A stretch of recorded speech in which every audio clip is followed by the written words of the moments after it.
Oke, assalamualaikum warahmatullahi wabarakatuh. Salam bahagia, salam sejahtera, salam Putri Cempa. Selayaknya memang seorang perempuan itu menjadi seorang Putri Cempa, putri yang cerdas, cantik, mandiri, proaktif, dan agamis. Sahabat dan teman-teman Putri Cempa dimanapun berada, kali ini podcast Putri Cempa kerawuan seseorang yang luar biasa. Beliau adalah Ibu Triwulan Larasati SESH-MH. Beliau mempunyai kantor LBH Selaras Demi Keadilan, luar biasa, dan juga Larasati and Rekan. Terima kasih Bu Laras sudah rawuh di podcast Putri Cempa. Kita akan mendiskusikan beberapa hal, mungkin nanti beberapa episode, tidak hanya satu saja, tapi terkait karena Putri Cempa ini berkaitan dengan dunia anak-anak. Sekarang ini kan lagi marak kondisi di mana seorang anak mengalami kegiatan perlakuan asusila dari orang-orang terdekatnya.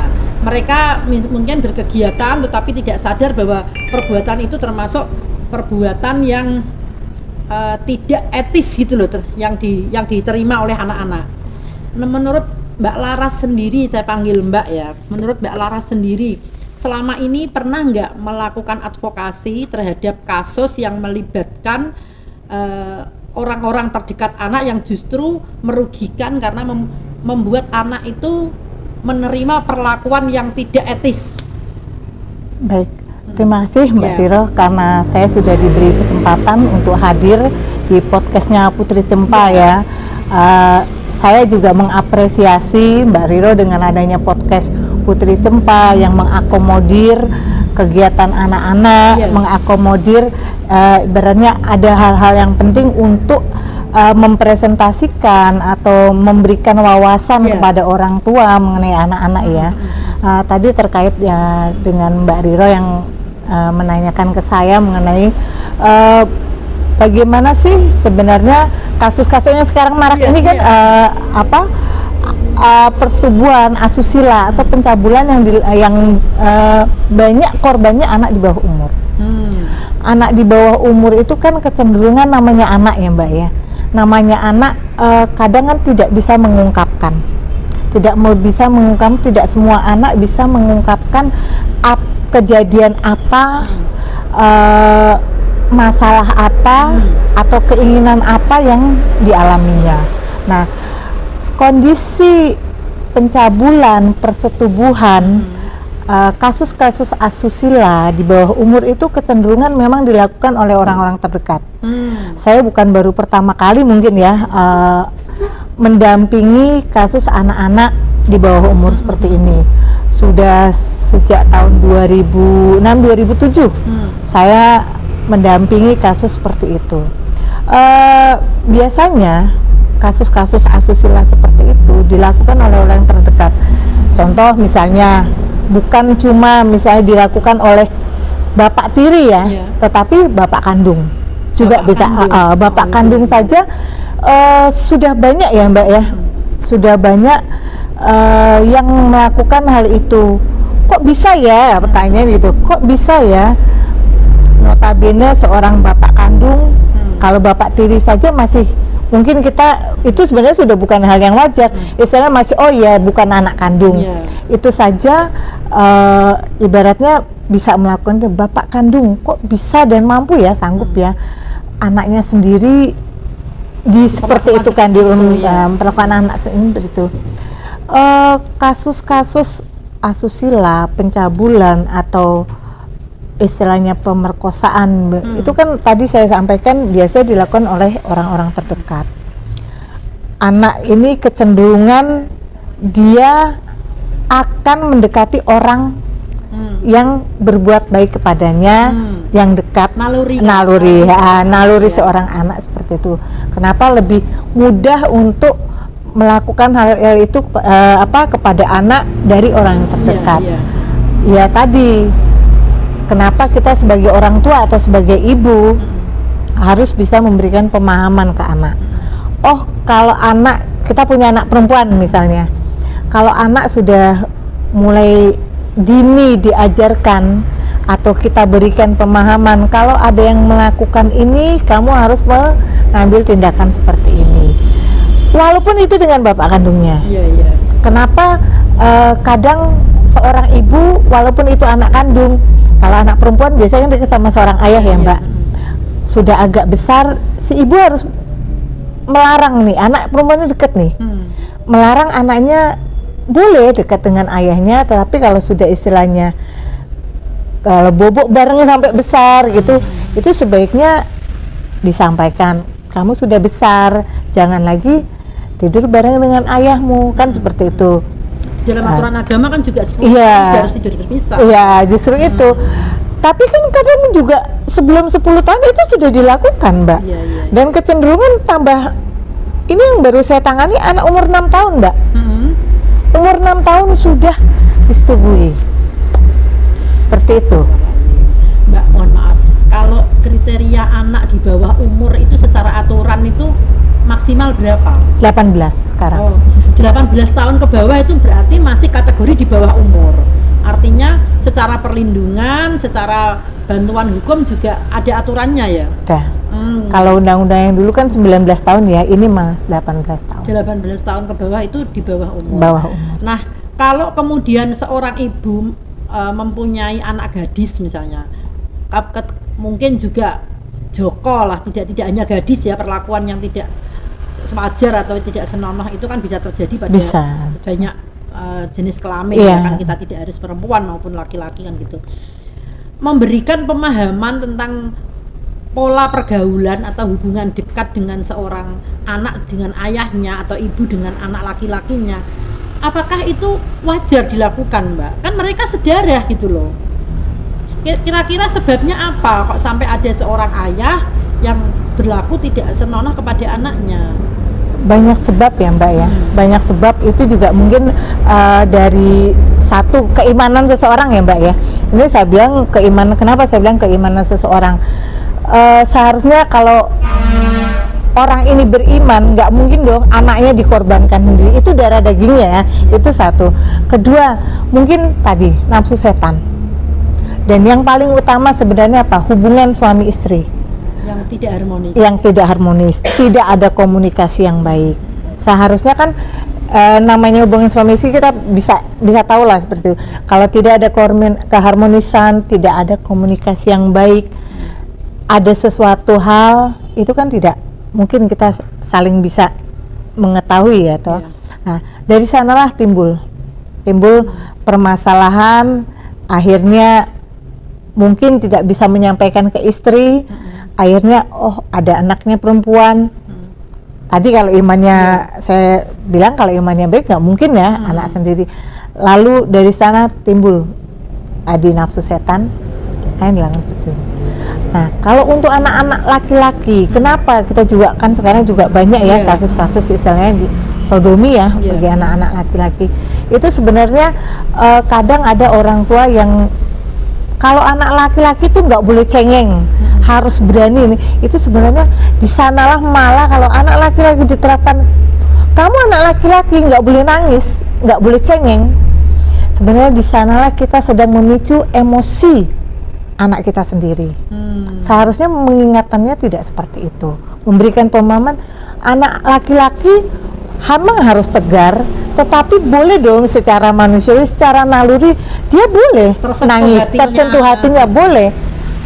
Tetapi juga kita mengarahkannya, ingin mengarahkan, bukan tidak boleh anak laki-laki nangis. Nanti malah egonya, emosinya yang akan terpancing di sana. Itu sebenarnya psikologi anak ya, seperti itu.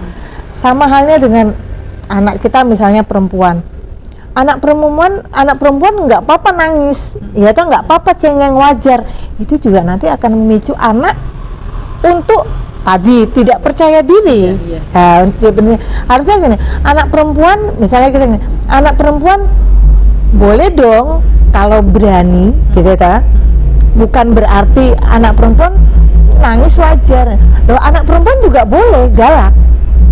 Nah, itu yang akan menimbulkan, oh iya saya boleh galak kalau ada hal-hal yang mungkin nanti istilahnya ada yang nyenggol, ada yang nyolek, seperti itu. Banyak sebenarnya hal-hal yang membuat anak jadi bertingkah atau berlaku seperti ini sebenarnya dari kita orang tua. Ketika Mbak Laras melakukan advokasi advokasi hukum terhadap anak-anak yang kemudian kena kasus itu, baik di Larasati and Rekan maupun di LBH-nya yang selaras demi keadilan tadi, rata-rata background keluarganya itu seperti apa, Mbak? Karena saya melihat ini juga ada pengaruhnya ya, background orang tuanya kok sampai terjadi seperti itu. Rata-rata itu dilakukan oleh sebenarnya keluarga yang ekonominya malah menengah ke bawah. Oh, seperti itu. Mungkin kurang edukasi, kemudian dalam kondisi kalut pikiran kan gitu kan, ada sehingga mungkin sekedar pelampiasan ya, seperti itu. Rosok dablek kan gitu kan. Biasanya seperti itu. Yang kasus yang sudah saya tangani malah kebanyakan untuk kasus asusila, kekerasan persetubuhan ya terhadap anak itu dilakukan oleh keluarga yang menengah ke bawah. Nah, menurut Mbak Lara sendiri apa yang memicu gitu loh, selain mungkin pelampiasan kemudian rasa frustasi dengan kondisi ekonomi, Mbak? Karena kan kalau menengah ke atas mungkin masih punya uang ya, kalau emosi nafsu mungkin bisa keluar istilahnya jauh sekarang ya Mbak ya, cari korban dengan uang kan bisa, tapi kalau sudah menengah ke bawah kan mereka oh mau ini aja nggak bisa, ya udah yang ada depan mata, apalagi itu misalnya dilakukan oleh ayah tiri terhadap anak tirinya, dia sudah tidak berpikir lagi bukan anak saya kan seperti itu. Nah, kalau kemudian kasus itu sudah terlanjur terjadi nih, artinya ada seperti itu, apa yang mestinya dilakukan oleh baik orang tua yang mengalami kondisi seperti itu? Maksudnya begini, seorang ayah ketika melakukan perbuatan asusila terhadap anaknya, kemudian belum sampai dia menyesal atau bertobat, kemudian ketahuan, kan ada proses hukum nih. Apa yang mestinya dilakukan oleh orang tua maupun oleh si korban? Ya dilaporkan. Ya, setelah dilaporkan, maksud saya begini Mbak, apakah orang yang sudah terlanjur melakukan itu untuk meringankan hukumannya, dia itu harus mengaku atau justru menutupi sebisa mungkin tidak mengakui gitu loh? Seharusnya memang mengakui, harus, karena dengan mengakui paling tidak sedikit mengurangi beban mentalnya. Ingat ada tanggung jawab moral terhadap anak yang menjadi korban, seperti itu, dan pengakuan dari pelaku itu juga akan mempermudah pihak yang berwajib untuk menginterogasi pastinya, memproses secara hukum. Tetapi paling tidak ada kalau nanti sampai naik ke pengadilan, kalau istilahnya diakui, disampaikan dengan jujur, paling tidak juga hakim akan ada pertimbangan ke sana. Oh, orang ini tidak berbelit-belit, oh, orang ini istilahnya mengakui, sehingga mempercepat jalannya proses persidangan, ya kan seperti itu. Tapi kalau tidak mengakui, otomatis kan berbelit-belit dan lama, ya toh, dan lama yang akan membuat si anak ini juga kan terkatung-katung, ya toh, prosesnya dari si pelaku juga lama berproses. Seharusnya 3-6 bulan sudah selesai, bisa sampai ke pengadilan, lalu proses jalannya persidangan sampai dengan putusan kan lebih cepat kan, seperti itu. Nah, anak juga bisa cepat ditanggulangi dalam artian iya kalau tidak hamil, seperti itu. Kalau sudah itu sudah dilakukan, biasanya kan kecenderungan tidak dilakukan satu kali Mbak, seperti itu. Anaknya kecekel itu iya, makanya itu tidak dilakukan satu kali. Paling tidak ada tindakan antisipasi. Kalau ini dilakukan misalnya nauzubillah min dzalik, bapak kandung terhadap anak kandungnya, apa? Nah, ya toh seperti itu. Bagaimana penyesalannya kalau sampai anak ini hamil? Padahal kan agama Islam kan melarang untuk aborsi, tapi ini juga anak nggak berdosa, ya toh. Bayi yang dalam kandungan juga tidak berdosa. Putih bersih, putih bersih. Lalu bagaimana gitu? Nah, kalau Mbak Lara sendiri setelah menyarankan pelakunya itu mengakui meskipun mungkin malu atau minimal mengurangi beban moral dan mentalnya mereka ya, selama ini secara advokasi hukum kan namanya saja selaras demi keadilan, menurut Mbak Laras keberpihakan lawyernya ini loh kemana? Apakah kemudian setelah mengaku harus tetap dihukum seberat-beratnya, atau Mbak Laras juga memperjuangkan kan? Benar Mbak, kita harus imbang, benar. Kalau memang perbuatan pidana itu kan pertanggungjawaban pribadi dari si pelaku, kan Mbak. Perbuatannya yang sudah dilakukan otomatis kan harus dipertanggungjawabkan. Rasa keadilan ya harus dipenuhi, tapi keadilan yang mana? Keadilan bagi si pelaku kah atau keadilan bagi si korban? Kalau sudah seperti ini, otomatis keberpihakan terhadap anak ini masih panjang masa depannya. Walaupun orang ini sudah mengakui, pelaku sudah mengakui, tapi perlu diingat, generasi penerus ini yang harus diperjuangkan yang masih panjang. Berarti Mbak Laras masih tetap setuju ketika pelaku itu dihukum seberat-beratnya? Iya, pastinya. Meskipun itu ayah kandungnya sendiri dan sudah mengakui. Iya. Terus kemudian untuk jadi kan gini, mohon maaf Mbak Diro, yang memutuskan kan bukan saya nanti. Iya. Tetap majelis hakim yang menyidangkan perkara kan seperti itu. Tetap seandainya tidak ada Mbak, kalau sudah ibaratnya disetubuhi, pencabulan apalagi sampai hamil, kok ya dimaafkan lalu terjadi mediasi hanya karena ada hubungan ayah dengan anak. Malu pasti. Kenapa orang ini, pelaku ini tidak berpikir pada saat belum melakukan? Malu tidak? Kan harusnya seperti itu. Kenapa tetap hukum harus tetap dijalankan? Terus biasanya terjadi terhadap korban.